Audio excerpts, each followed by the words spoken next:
Teka lang, gigil lang ako ha? Gigil lang ako ha? Hello, magandang farming mga kotsero, kamusta kayo? Sana ay ayos lang. So eto na nga tayo mga kotsero. Gusto niyang mag-invest, pero wala kayong puhunan. Gigil niyo ko. Paano kayo makaka-invest? Paano kayo makaka-invest niyan ha? Sige nga, gustong bumili ng stocks. Nasa 2,000 yung kailangan bayaran. Pero, zero, walang laman yung kanyang wallet. Anong bibilin mo dyan? Gigil mo ko.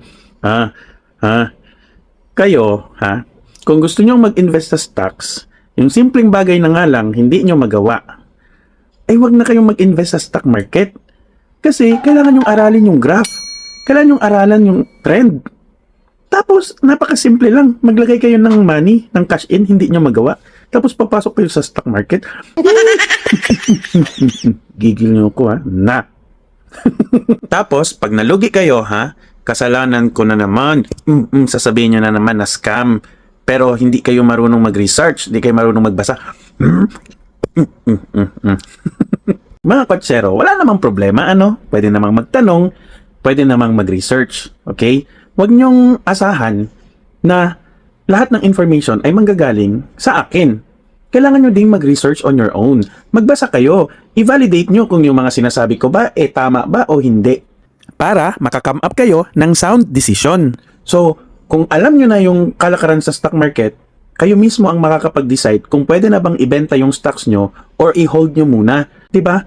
Hindi ako nagagalit Sinasabi ko lang yung mga dapat nyong gawin. Do your work, do your assignment. Aralin nyo. Huwag nyong iasa lahat sa akin na ultimo mag-cash in, hindi nyo magawa. Napakasimpleng bagay lang yun What more yung pag-analyze ng graph? Titignan nyo kung ano ba, dapat na bang ibenta to o dapat pa bang i-hold? Mas komplikado yun. So, anong expectation natin doon? Sayang naman yung pera nyo kung magregla-regla yung pera nyo dyan. Regla means red. So, negative. Diba?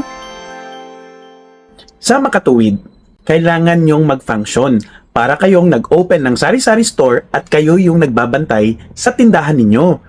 Huwag nyong asahan sa ibang tao ang paglago ng negosyo ninyo o ng investment ninyo. Nandito lang kami na pwede nyong sundan bilang guide o gabay. Hindi kami eksperto, pero pwede na.